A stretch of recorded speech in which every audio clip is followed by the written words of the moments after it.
Big game coming up, but before that, obviously, this has been tough week here in the city of Las Vegas and really around the country. I was driving in this morning, excuse me, and about 5:45, and sun's coming up, and you're crossing Las Vegas Boulevard, and there's a couple things, a couple emotions that go through, and number one is just absolute sadness. Hearts are broken for so many families and so many people affected by this tragedy.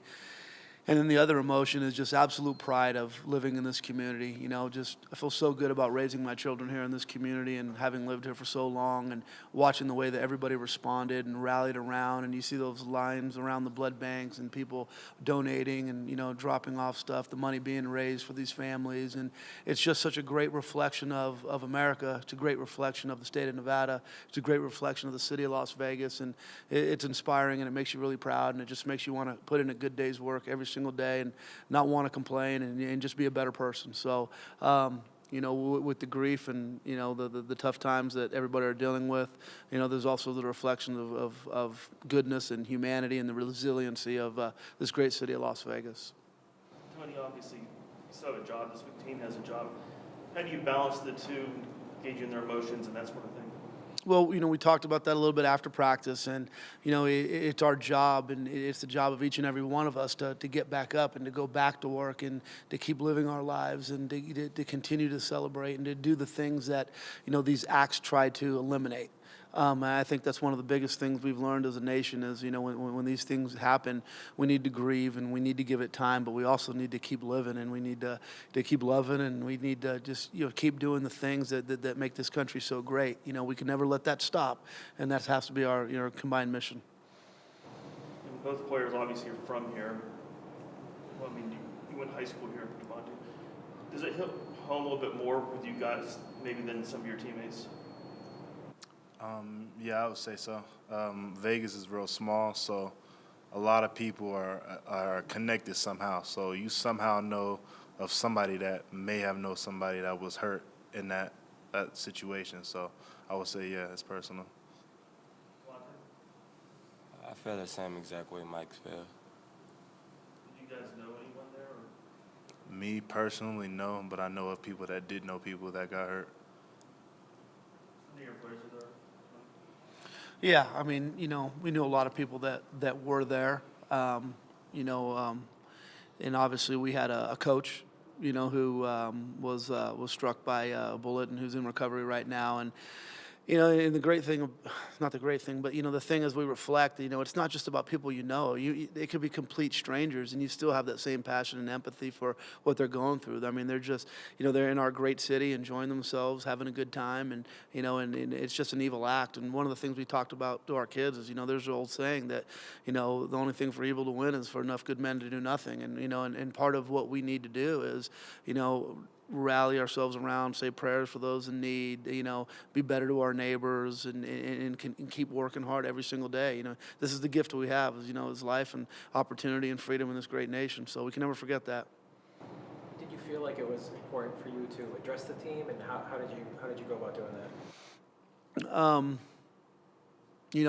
Obviously on Sunday night, we were actually at practice, and, as we walked on the field, you could hear the music going on and everything, and we were out of here by about 8:30, and the biggest concern on Monday morning was making sure all of our student athletes, not just football, were accounted for. So, immediately, Desiree, asked us to do a roll call, and we got all the numbers in. So once we knew everybody was taken care of, Monday's a day off. I sent him a message, because we didn't have a team meeting until today, but just told everybody to let's take a break from social media for a week, and no self-promotion, and we can not talk about the game for at least 24 hours, and just let's let the community breathe a little bit. And this ain't about social promotion. It's not about anything other than people grieving. And then today they came back in, and and I told them we gotta we have a job to do and a great opportunity to go on out on Saturday night and give some people in our community a little bit of a reprieve and a little bit of a break from it, because there's so many people that are hurting right now, and they're going to have to pull themselves out of bed and out of their house and, away. And hopefully you get a couple hours of just kind of getting away from it a little bit, because it's going to linger and be there for a long time. But if we can go out and, play an inspired game and, and give everybody, an opportunity to kind of breathe a little bit and forget for a minute, then we need to do that. So that's our job, and we're back at work. Do you guys have any finalized plans for something to do Saturday to honor? There's plans at work, and and we're going to make sure that we do it right. We're going to make sure we show the resilience of this community, and we honor all those who aren't with us anymore, and at the same time, thank and honor all those first responders, Metro officers, and everybody that serves every single day. We will take the UNLV off one of the sides of the helmet, and we'll put a red ribbon. That'll be on the helmet. And then I know San Diego State will also join in on that, and they'll wear a ribbon too. And, again, this is bigger than just, UNLV football. And, in Las Vegas, this is a national thing that everybody has a lot of feelings for. And there's a lot of players on that team that are from Las Vegas. Coach Houck obviously spent a lot of time here in Las Vegas. And, there's a lot of people on both sides. And I heard from so many coaches around the country yesterday. And, even just driving home, Matt Wells called from Utah State, hey, how's everybody doing? And, sometimes you put down the football hat for a minute, and it's about people. So we want to make sure we do a great job of honoring everybody on Saturday. On the football win, do you, Farrell Hester started the last game. Is that a position that's still being contended, or has he earned that spot? It's kind of a 50-50 deal between him and Brian. Farrell started in the Ohio State game also, and Brian ended up playing more reps. Brian's a good football player, Farrell's a good football player, and really it's going to be a 50-50 deal between those two. And I think that gives us our best opportunity. It keeps Brian fresh, and and Farrell's a young guy with a ton of talent. The more opportunities he gets, the better he's getting. You see it on film each and every week, but it also allows him to learn a little bit, sit back, and doesn't put as much on his plate. And he also started, was it Jacques Cooley? Yes. I don't remember him really being mentioned much in preseason. Did he sort of just gradually rise up? What's his story? Well, he's a walk-on, and he's done a really good job of just working hard every day. Becoming more physical and learning our system, and and obviously, through the last couple of games and through practices and through evaluation, we just felt like it was time to give him an opportunity. The one thing you'll see though is that we play multiple guys back there, so you may get the start, but it doesn't mean that you're going to be in there in the entire game. So Jericho's played quite a few reps. Some games more than others. Obviously, Jaquez has. Robert Jackson has, Huff has, and all four of those guys are going to play quite a bit. Did you talk to Jaquez after his targeting penalty? We did, and it was actually one of the videos on Sunday night that I brought in. We always go through a little bit of a correction video, and I was really disappointed in it. The thing about it is he lost himself on the field. He didn't know where he was, and I think it was pretty evident by the way he reacted to it when you watch the end zone copy and the sideline copy. There wasn't an intent to try to go out there and knock somebody out who was out of bounds. However, you have to know where you're at on the field. It's unacceptable to not know where you're at in the field. You risk injury, you risk being ejected, which he was. We're fortunate that it was in the first half, so we have him for this week right away. But, you never want to get anybody hurt, in a situation like that. And that's really what it stemmed from, him just kind of he got turned around a little bit, and he lost where he was. And you got to see the guys like 3 yards out of bounds. Obviously, no one has experience in a situation exactly like this, but in general, what's your approach to trying to manage a situation where emotions can maybe getting overwhelming either during the week or on game day? Well, I don't think it's so much on game day. The thing you don't want to be is, you don't want to have your team just kind of emotionally exhausted on game day, because, it's a long week. But, the thing about young guys is they're resilient, young guys and girls. I mean, the one thing, is, we have a lot on our plate as adults, and, and we kind of, we're a little bit more worldly in understanding of what's really going on, the evil out there. And I think sometimes youth can be beneficial in these situations. You just don't have all those life experiences yet, and you're still learning as you go. And, what you don't know kind of helps you a little bit in these situations. So it's our job to make sure they have an opportunity, if they are grieving, to get help here on campus. And there's plenty of opportunities to make sure they know all of our offices are open. They can come talk to myself or any of the assistant coaches.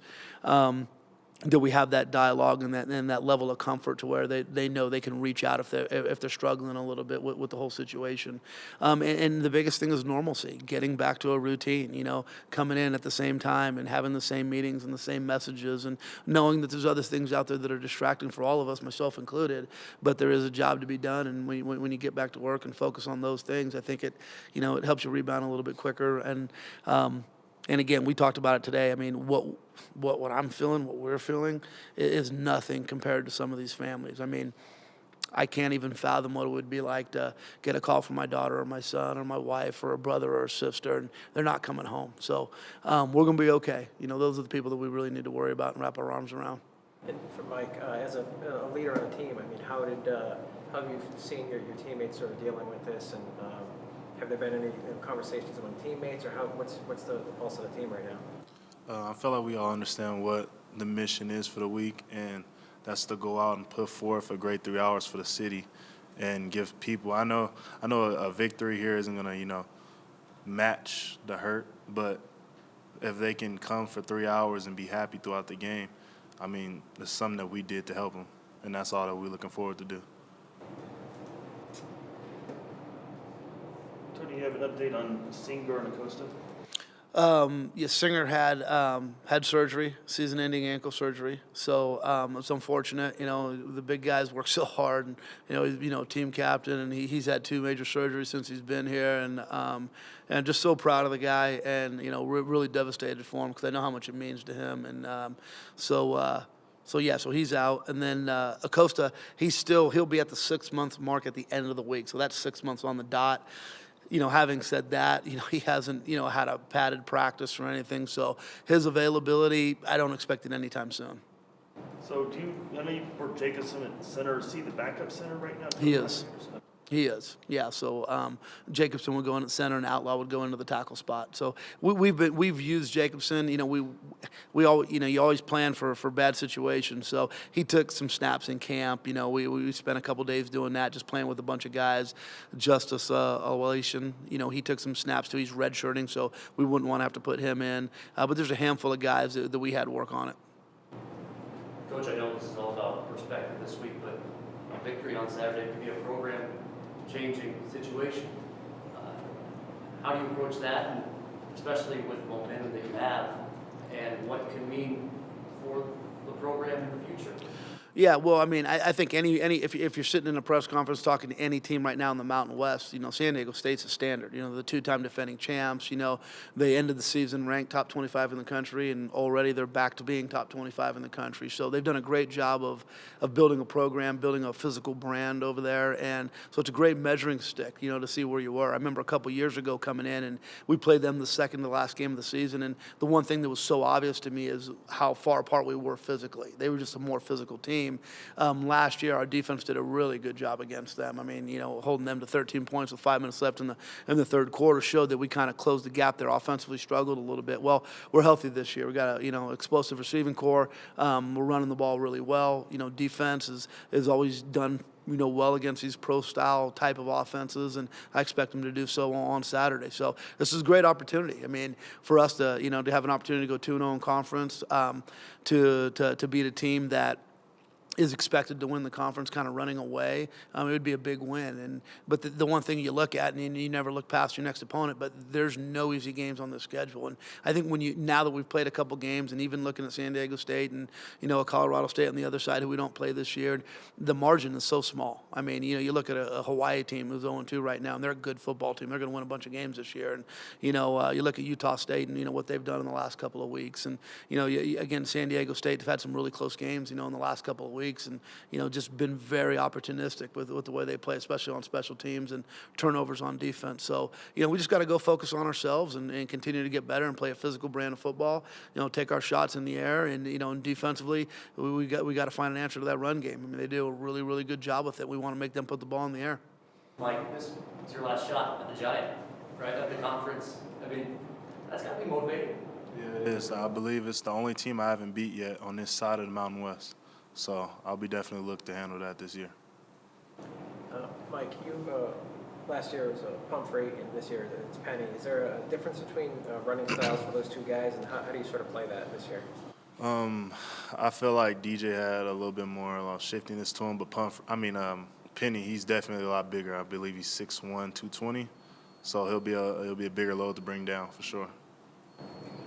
Tony, do you guys do anything different kickoff-wise given their success so far? Yeah, I mean, they're you watch them on film, they're pretty scary, and Penny's got two back for a touchdown, and the other guy's got another one from last week, and they've had a handful that have been, they've taken across midfield. So we're talking about it. I mean, there's some different things that we're working a couple different kickoffs, but we've got to do a great job on that.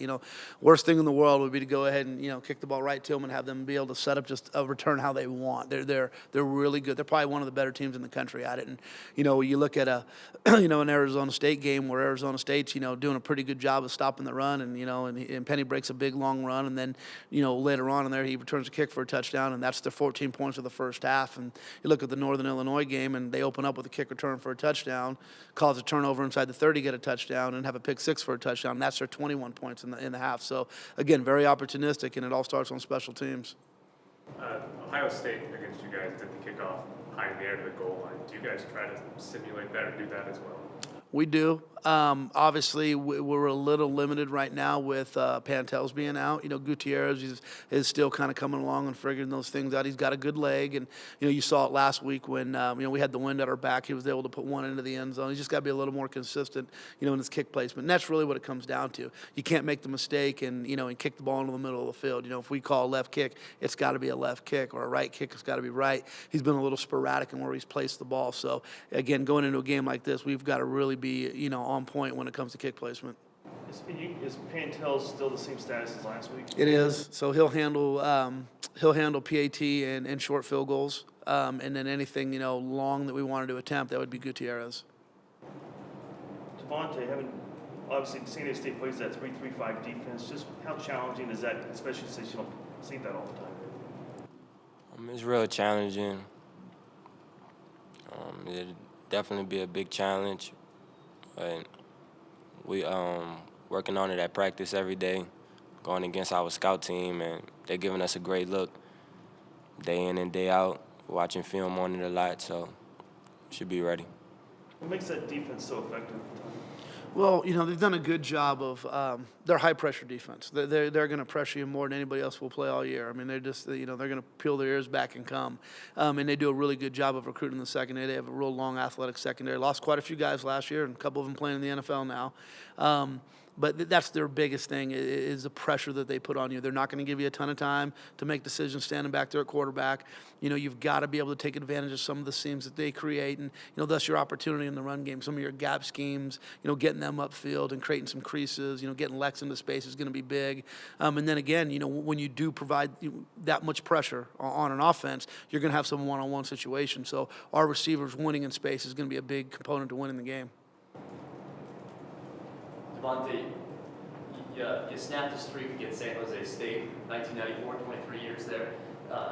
San Diego State presents another one. Do past failures against them kind of fuel this team and yourself, considering where you are at this team and growing and making progress? Most definitely. Definitely makes me want to win even more, but I feel like that going into every game, I want to win.